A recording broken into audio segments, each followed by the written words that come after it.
Buenos días o tardes, según sea el caso. Estoy comenzando una grabación en lo que sería en marzo de 2021, lo que sería el segundo año de la pandemia. Estoy en mi casa, en una universidad. Probablemente haya muchos ruidos, no puedo evitarlos. Vamos a hablar sobre el romanticismo. ¿Por qué? En lengua española 2 vamos a hablar de esto. Bueno, es importantísimo reconocer mm, algunos movimientos literarios, no podemos abarcarlos todos. Hemos escogido este quizás por gusto personal también, eso no está, digamos, eso es un componente, ¿no? Pero también porque de alguna manera sirve de base para explicar la modernidad y la posmodernidad, ¿no? Que es lo que estamos viviendo actualmente. Y tiene que ver con nuestra época, de alguna manera, es génesis de esto, ¿no? Voy a compartir pantalla para ver una presentación y, bueno, que es bastante larga. Intentaré resumir lo que pueda. Esto es una clase introductoria que en unas clases presenciales veríamos varias clases de estas, no una sola, ¿no? Siento mucho que eso sea así, pero es lo que tenemos. Una clase donde pues trate de resumir un poco todo esto, ¿no? Entonces, bien, vamos a compartir pantalla y tenemos aquí esta presentación.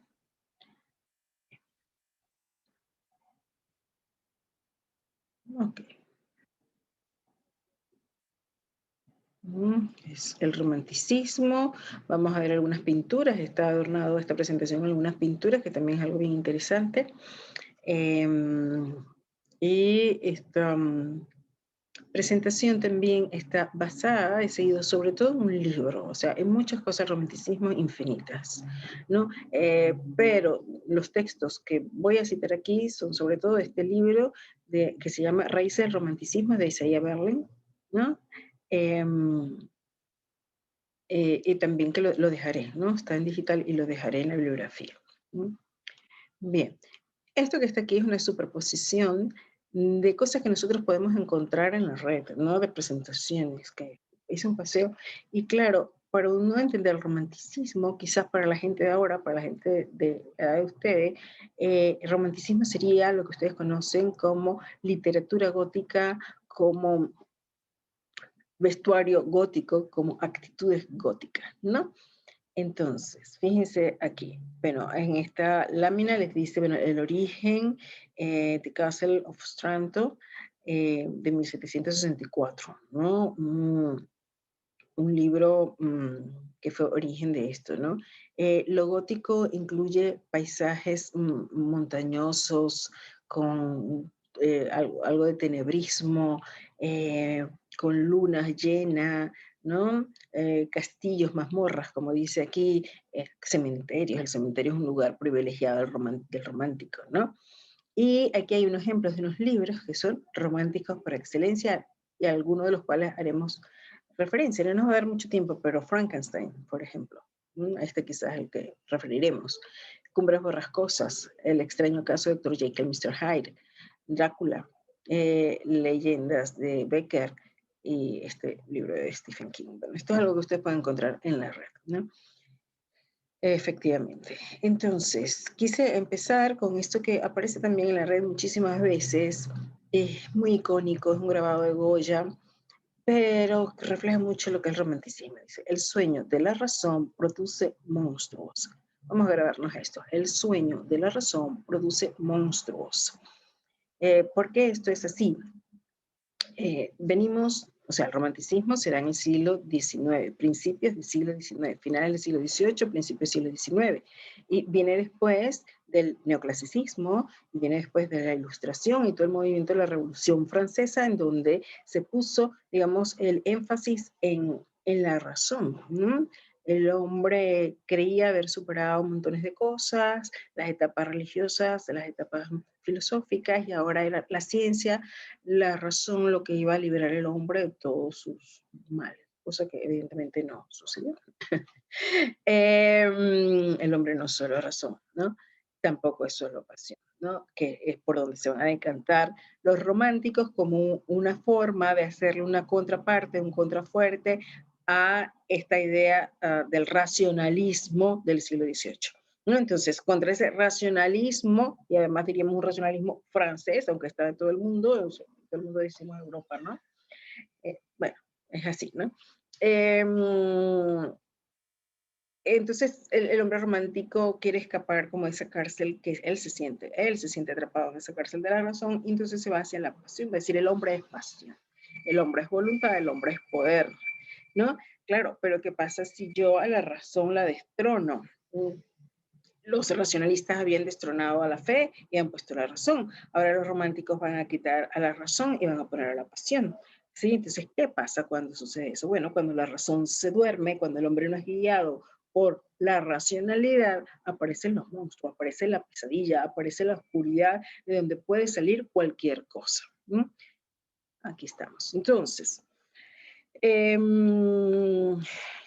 dice Berlin que bueno, el romanticismo supuso un cambio radical, que uno de sus precursores fue Friedrich Schlegel.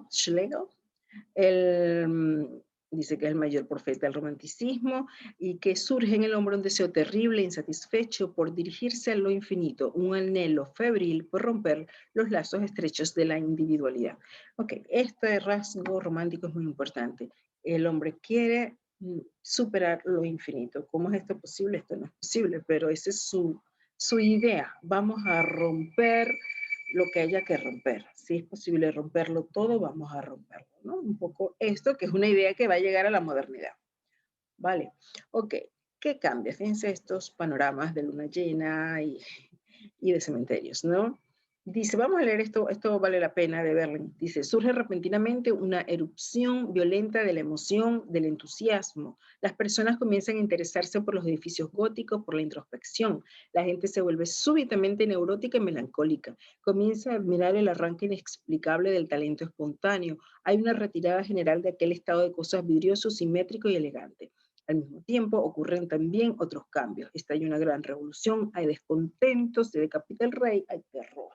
Una alusión a la Revolución Francesa, que después el racionalismo termina en ese terror. Entonces son pasiones al límite, ¿no? Neurosis, melancolía, por moda además, algunas veces por convicción, pero como todas las cosas llegan a ser por moda. Es decir, hay un ideal de hombre romántico. Se puede ver en un libro de Jane Austen, Sensibilidad y Sensatez, ¿no? Que retrata la vida de unas hermanas. Una de estas hermanas es la romántica y la otra es la sensata. Por lo tanto, los románticos se oponen a los sensatos en esta composición de Jane Austen. Bueno, también Goethe dirá, aunque él escribió un libro muy romántico como Las desventuras del joven Werther, dirá que lo romántico es lo enfermo. Entonces hay algo de esto, ¿sí? Bien. La razón ya no guía la voluntad se erige en guía y se pierde. Entonces, ¿qué pasa? Que también, o sea, estos movimientos culturales, artísticos, tienen como bases, como siempre sucede, una, digamos, una historia de la filosofía, unas ideas filosóficas que le sirven de base, de sustento, en donde se apoya. Aunque al vulgo, a la gente, a la sociedad, lo que llega son las ideas, digamos, más, se hace sin análisis, ¿no? Llegan y la masa asume esas ideas, ¿sí? Como sucede siempre. En el principio hay algunos que piensan esas ideas, ¿no? Dice, la gente admiraba la franqueza, la sinceridad, la pureza de alma. Hay unos valores, ¿no? Al contrario de los griegos, no buscaban una explicación intelectual de los grandes interrogantes del hombre. No explican el mal, la explicación es irrelevante. Importa ser fiel a lo que sientes. Lo importante es el sentimiento, mi fidelidad y autenticidad. No es, entonces, si esto es así, no, el hombre no decide con su razón, que es como uno decide. Yo elijo, bueno, porque pienso esto o aquello, es la razón. Sino es la voluntad la que sin guía elige. ¿Y cómo puede elegir una voluntad sin razón? ¿No? Esto no es posible. ¿Cómo lo hacen los románticos? Bueno, será el sentimiento, lo que dicta el sentimiento. ¿Sí? Werther, por ejemplo, eh, Frankenstein, ¿no? Víctor Frankenstein quiere romper las barreras, los límites, y es lo que siente, lo que él va a poner en práctica, ¿sí? Bien.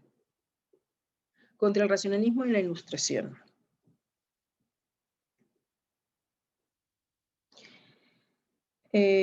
Bueno, aquí, nada, creo que esta lámina ya la hemos dicho, ¿no? El racionalismo implica dividir, analizar, sujetar, y el romanticismo está en contra de todo eso, ¿no?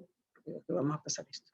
Paternidades, es decir, siempre los críticos buscan cómo el origen, cómo nació esto, quiénes fueron los primeros. Esta lámina es un grabado sobre Werther, ¿no? Werther y Carlota. Entonces, Berlin dirá, bueno, que está Herder, que está Hamann entre estos primeros hombres que pensaron acerca de unas ideas distintas. Herder sostenía que una de las funciones fundamentales de los seres humanos era expresarse, hablar. En consecuencia, cualquier cosa que hiciera el hombre expresaba plenamente su naturaleza. Cuando nosotros hoy en día hablamos del arte como una expresión de lo que el hombre y la sociedad, ¿no?, llevan dentro, eso es típicamente romántico. No siempre el arte se ha caracterizado por una sola expresividad, ¿no? Si el arte es solo expresión, cualquier expresión vale, ¿no?, puesto que es mía, ¿no?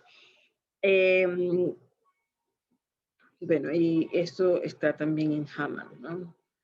Contra natura, y aquí tenemos, digamos, Frankenstein rompe los límites de la naturaleza, que la naturaleza nos impone, el deseo de hacer, de crear, ¿no? De ser como Dios, ¿no? En suma, en directa oposición a todo esto, Schiller insiste constantemente en que lo único que hace el hombre al hombre es su capacidad de elevarse por encima de la naturaleza, de moldearla, de explotarla y de subyugarla a su hermosa, libre y moralmente encauzada voluntad. Y entonces surge el monstruo, ¿no? Porque la verdadera ciencia estudia y respeta la naturaleza, el romántico la violenta, ¿no? Entonces, claro, sí, yo no tengo razón, si soy solo la voluntad, si yo tengo un deseo de límite, no quiero que nada me limite y todo lo veo como una prisión, evidentemente, mi deseo es romper las reglas. En el caso de la novela de Mary Shelley, Frankenstein, Víctor, ¿no?, el chico científico, quiere crear vida y lo que le surge es esta cosa, es una criatura que se revela contra su creador, porque es una creación sin amor. Víctor no crea su criatura por amor, la crea por el deseo de sobrepasar sus propios límites. Es esto, ¿no? Una creación divina es una creación amorosa, ¿no? La creación de los padres, la procreación es una procreación amorosa, pero el romper el límite por el límite mismo, por ver hasta dónde llega el hombre, pues no es una creación amorosa. Entonces se rompe la naturaleza y me parece esto buenísimo. Es buenísimo el libro, quiero decir.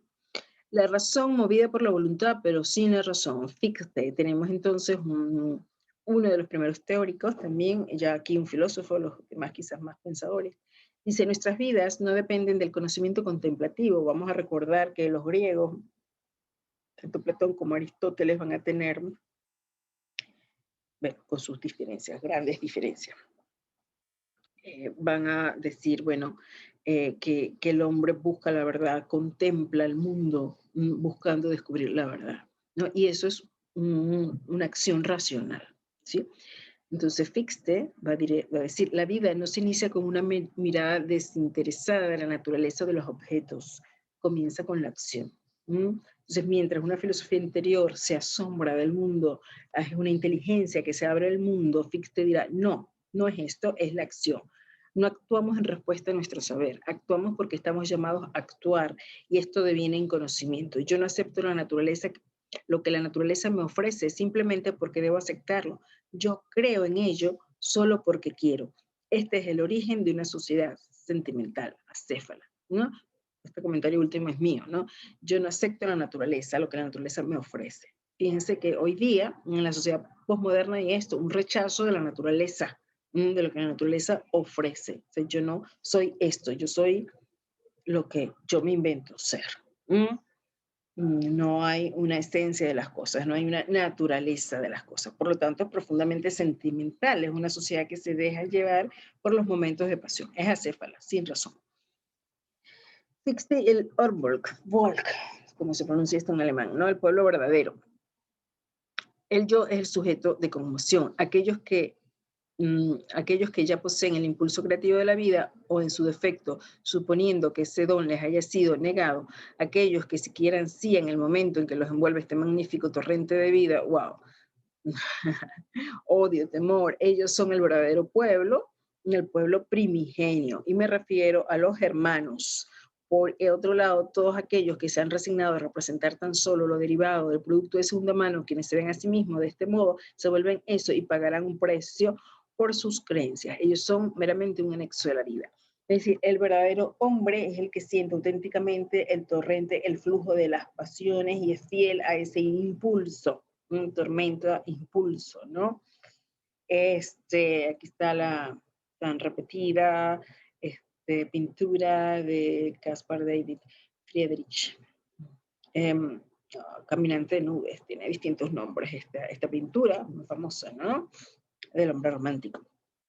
Pero entonces, pues vemos como aquí ya se ve que este hombre, que es el verdadero hombre, el superhombre, Nietzsche también, es el llevado por ese impulso, por ese ímpetu, por esa fidelidad a esos impulsos y no por la razón. Y todos los que no viven así son como una escoria, ¿no? Son el resto, es lo que queda, no son los verdaderos hombres, eso no es pueblo. Y este pueblo que es así son los hermanos.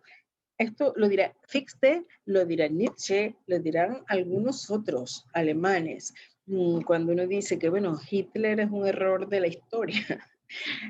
Sí, probablemente Hitler es un error de la historia, pero una historia con origen, o sea, porque unos hombres han pensado unas ideas. Estas ideas de los filósofos se quedan en el papel y ahí están.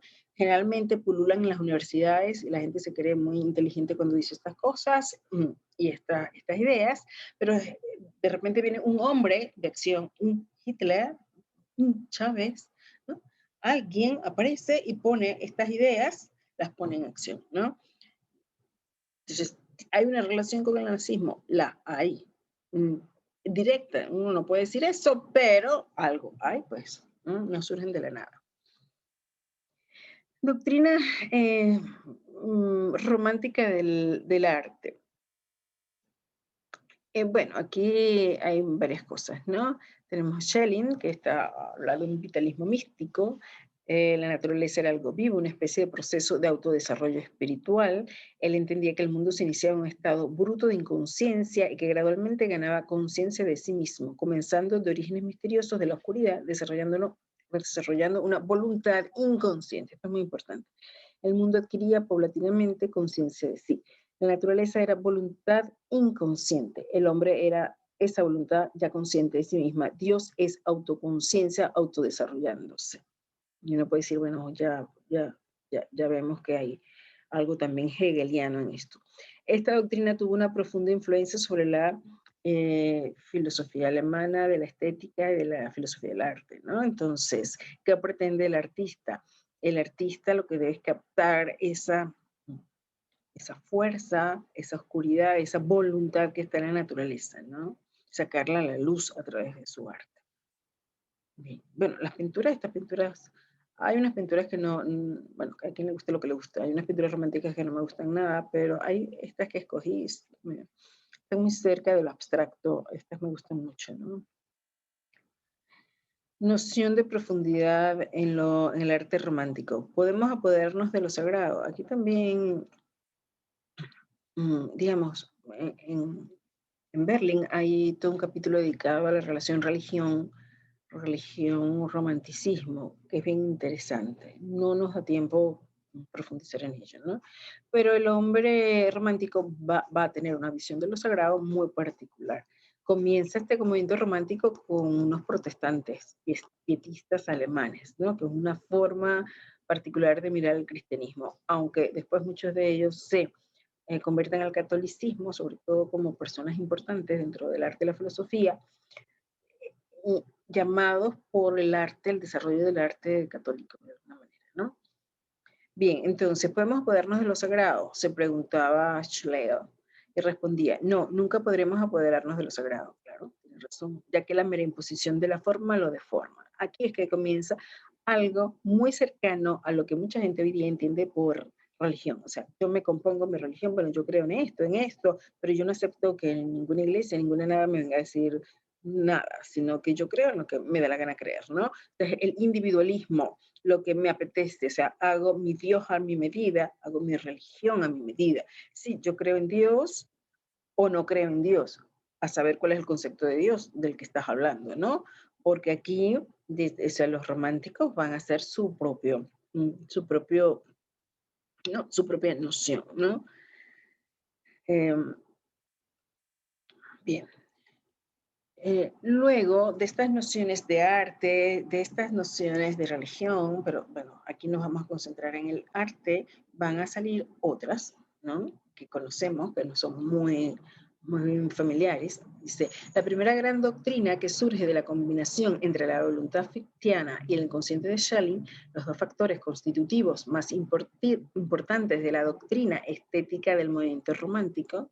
De aquí habrán salido varias tesis, en toda Europa, así como de su posterior doctrina política y ética, es la del simbolismo. El simbolismo es sumamente importante en todo el pensamiento romántico. El símbolo es la forma de expresar lo inabarcable, obvio, ¿sí? O sea, si yo por un lado tengo un inconsciente, una naturaleza inconsciente que va desarrollándose, ¿sí? Si tengo una voluntad inabarcable que no conozco, el arte quiere reflejar eso, pero ¿cómo lo reflejo? ¿Cómo reflejo lo infinito? Solo a través del símbolo. Ok, estas cosas que hemos dicho dan lugar también a unas características del hombre romántico, del arte también, ¿no? Que es la nostalgia y la paranoia.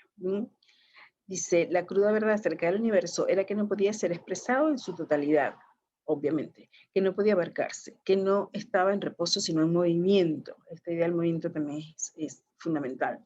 Este es el dato fundamental y lo descubrimos cuando comprendemos que el yo es algo de lo que tomamos conciencia únicamente a través de un esfuerzo. El esfuerzo es acción, la acción es movimiento, el movimiento es interminable, es movimiento perpetuo. Esa es la imagen en la que se basa el romanticismo, ¿no? Acción, movimiento. Pero toda acción, nosotros lo sabemos, es decir, nosotros actuamos porque pensamos, quiero hacer esto, en este momento voy a estudiar, en este momento voy a descansar, ahora voy a ver la televisión. Pensamos cosas y luego actuamos. Cuando no pensamos las cosas, a veces nos arrepentimos porque, oye, actué sin pensar, no fue esto lo que yo quería.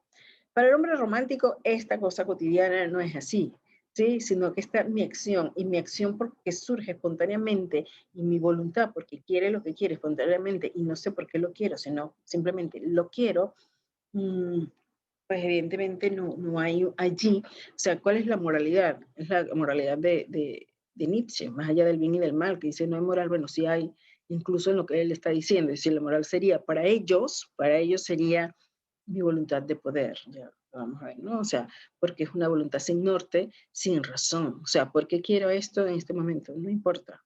Porque Werber quiere a Carlota, porque sí.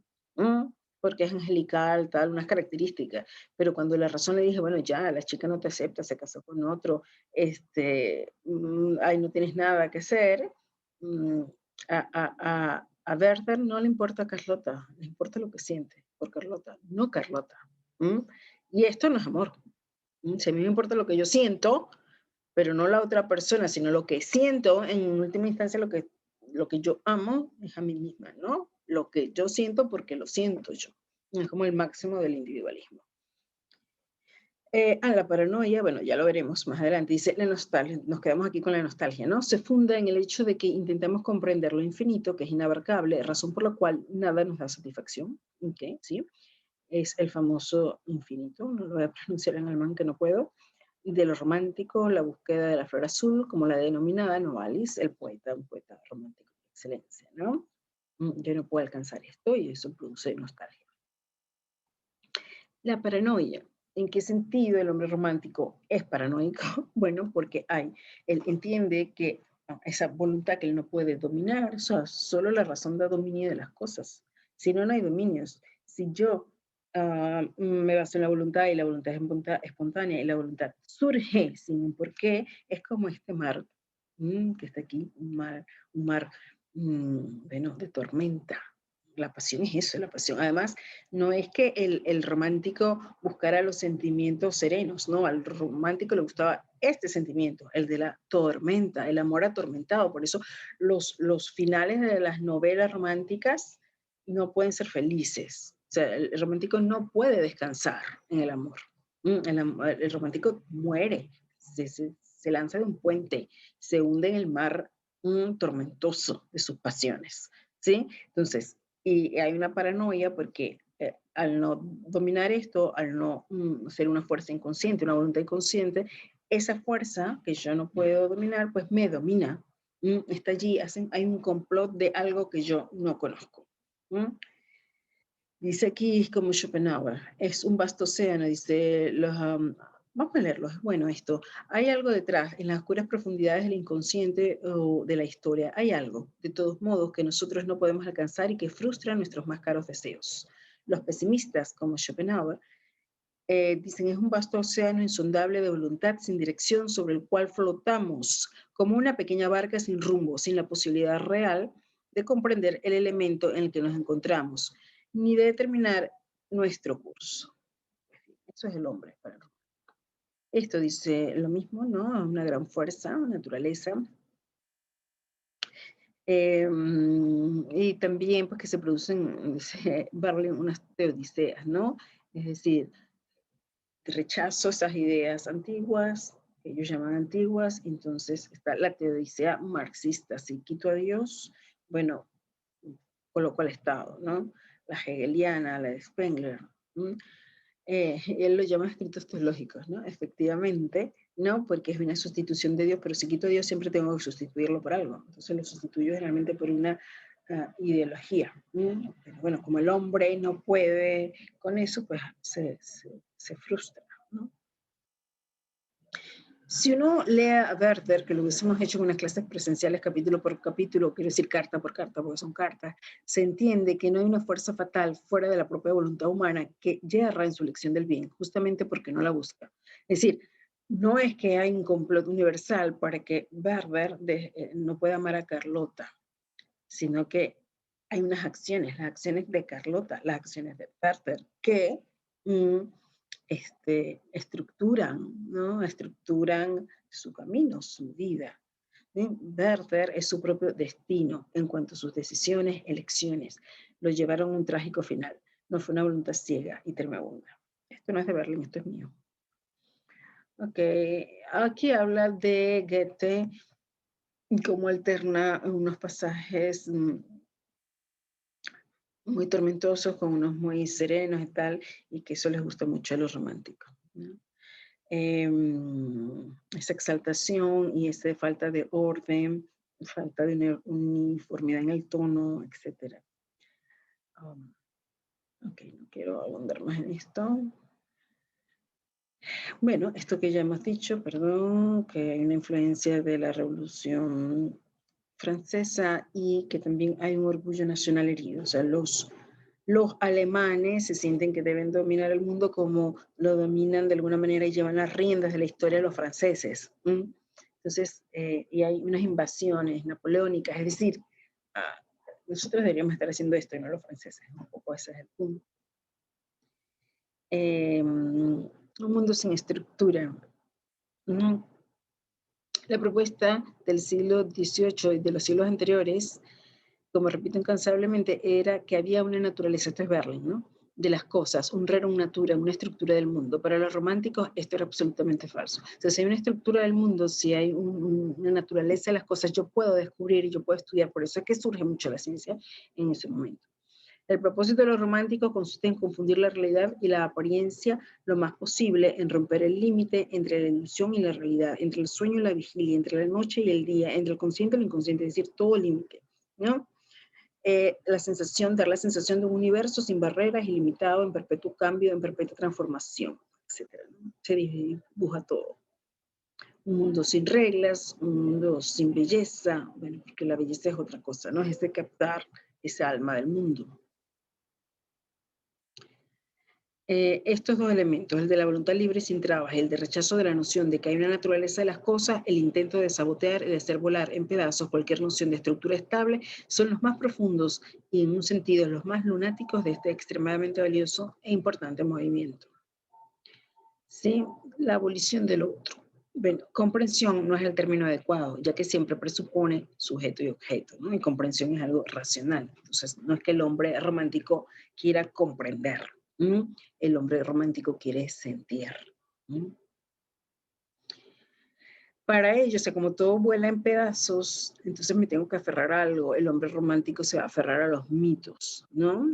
Los mitos encarnan en sí mismos algo inexpresable y logran también encapsular lo oscuro, lo irracional, lo inarticulable, aquello que transmite la profunda oscuridad de todo este proceso, en imágenes que nos llevan a otras y que apuntan hacia una dirección infinita. Esto es lo que predicaron en definitiva los alemanes, dice Isaiah Berlin. Un refugio en el mito, porque el mito, porque lo que pasa es que el mito explica, explica de una manera mítica, la explicación es mítica, es decir, a través de unas imágenes, ¿no? Podemos denominar esas imágenes de distinto modo, ¿no? Es la única explicación que ellos aceptan. ¿Por qué? Porque no es racional, es explicación mítica, es lo más cercano a cualquier tipo de comprensión. En consecuencia, los mitos son a la vez imágenes capaces de ser contempladas con relativa tranquilidad por la mente y también algo perpetuo que pasa de generación en generación, que se transforma con la transformación de los hombres y que constituye un inagotable suministro de imágenes relevantes que son a la vez estáticas y eternas. ¿No? Hemos dicho. Una concepción de la ley. Fíjense cómo este aspecto cultural va a influir en todos los ámbitos de la sociedad y de la cultura, evidentemente. Se concibe la ley como el producto de una fuerza palpitante de la nación. Crece de la tradición, es parte de las circunstancias. Bueno, en realidad la ley es casi nada o nada, ¿no? Es producto de algo que no podemos identificar. Esto trae más cola, no nos vamos a detener aquí, pero efectivamente habría que verlo, por algo está puesto allí. ¿Quiénes eran? ¿Quiénes son? Pero ¿quiénes fueron estas personas que encomieron de tal manera la voluntad, que despreciaron de tal modo el carácter fijo de la realidad y creyeron que estas tormentas en estos abismos infranqueables y aterradores en estas corrientes, ¿no? Va a decir Berlin que era gente, alguno era de clase social alta, pero casi todos no eran de clase social alta y eran personas tímidas, que sentían ciertos prejuicios, frustraciones, etcétera. Y de esta gente que surge esto, ¿no? Y que tiene, dice Berlin, que tiene relación con Prusia, porque por la noción de Estado excesivamente paternalista, etcétera. Dice que viene de allí, de una conjunción histórica, política, de una concepción del Estado, de una concepción religiosa, pietista, protestante, etcétera. O sea, se da una mezcla de cosas que hace que surja de allí. Sí, pero efectivamente muchos de ellos, no diremos que todos, tienen una especie de neurosis también. Dice, son marginados, exiliados, buscan el superhombre también, el hombre que no soporta el mundo existente. Nietzsche, ¿no? Estamos pensando en Nietzsche. Un espíritu más amplio que no puede soportar las reglas de este mundo y por lo tanto tiene que romper con ese mundo. Las teorías también deben ser abolidas en general, pero bueno, hay algunas. Si el mundo está a pedazos, ¿qué pasa? De esto puede derivarse una lección, en tanto que vivamos en sociedad nos comunicaremos, pues si no lo hiciéramos, difícilmente podríamos ser seres humanos. Lo que queremos decir, en parte, por ser humano, es que debe poder comprender una porción, al menos de lo que le decimos. Hasta este punto, entonces, debe existir un lenguaje común, una comunicación compartida y, en cierta medida, valores en común, pues si no fuera así, no existiría inteligibilidad alguna entre los seres humanos, es decir, aquí sí, yo no puedo romper el mundo en pedazos porque me quedo sin nada. ¿sí? Entonces, para que haya comunicación tiene que haber valores comunes. Esto es lo que va a decir Berlin al final de su análisis, aunque dice que es un movimiento muy maravilloso. Efectivamente, produjo muchas cosas interesantes, ¿no? Y llegamos a una conclusión. Fantástico, gracias a Dios. El romanticismo aporta algunos elementos positivos, toda vez que hace de contraparte al racionalismo, que es una absolutización de la razón, pero el romanticismo es también una absolutización de la pasión. El hombre es mucho más complejo, no se puede reducir a pasión o a razón o a instinto. Todos estos aspectos forman un conjunto dinámico en el orden adecuado, conforman la libertad humana. Esto es la elección del bien que la inteligencia presenta como bien apetecible en adecuación a la verdadera naturaleza del hombre. Esto es un poco mi conclusión a partir de las de Berlin, que es la lámina anterior, ¿sí? Traten de leerla y estudiarla. O sea, cada cosa estamos volando con esto, pero del romanticismo surgen muchas cosas, todas estas movimientos artísticos del principio del siglo XX, de la modernidad también quiere romper con todos los parámetros, ¿no? Así la posmodernidad, aunque la posmodernidad es ya, digamos, la decadencia, ya lo veremos en una clase posterior. Los libros románticos hay que leerlos desde aquí. Ya no puedo enfrentar un libro romántico. Si ustedes leen Werther desde aquí, sin nada, no van a entender, porque no tenemos la sensibilidad del hombre del siglo XIX, no la tenemos. Entonces, ¿qué van a ver ustedes si leen Werther? Muchacho ahí un poco loco, enamorado de una muchacha sin sentido. Bueno, no diría, pero ya, deja a esa chica y listo, ¿no? La novela es otra cosa. Pero si uno lee desde el romanticismo, cada página de Werther es maravillosa, ¿no? Porque expresa esto absolutamente. Hay aquí unas pinturas románticas, se los dejo en la presentación, espero poder dejárselo. Espero que les haya servido un poco para introducir el tema. Hay que profundizar en cada una de estas cosas. Bueno, lo dejamos hasta aquí. Intento salir de aquí. Que les aproveche y que disfruten estudiar.